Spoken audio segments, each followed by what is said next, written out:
Hello दोस्तों, मैं आपको एक अच्छी और सच्ची कहानी सुना रही हूँ। एक गांव में एक किसान रहता था। उसके पास दो मटके थे, एक तांबे का और एक मिट्टी का। एक बार की बात है कि गांव में बहुत तेज़ बाढ़ आ गई। सभी ग्रामवासी बहने लगे और वो अपने बचाव के लिए एक ऊंचे टीले पर चढ़ गए। उन्होंने सबने अपनी जान बचा ली और कुछ समय के लिए वहीं पर ठहरे रहे।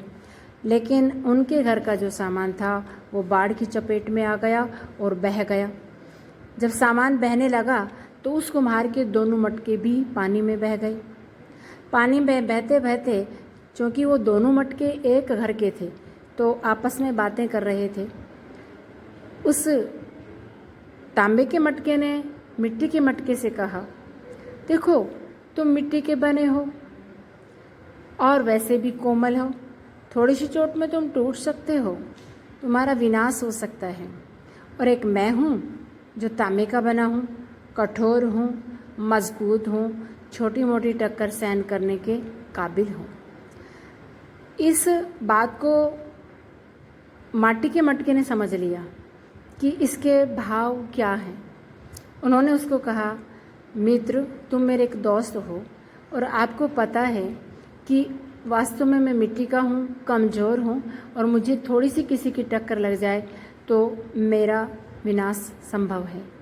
अतः आप मुझसे अगर प्यार करते हो, मेरे सच्चे दोस्त हो, तो मुझसे तुम दूर रहना, क्योंकि इस पानी की लहरों से अगर अपन आपस में टकरा जाएंगे तो मेरा विनाश संभव है।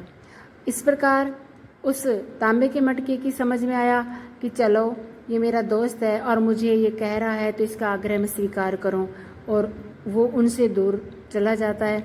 और दूसरी तरफ मिट्टी के मटके ने भी समझ लिया कि ये मुझसे कठोर है और मेरा अगर इससे किसी प्रकार का अगर आपस में टकराव हो गया तो मेरा नुकसान ही होगा, और वो भी उससे दूरी बना लेता है।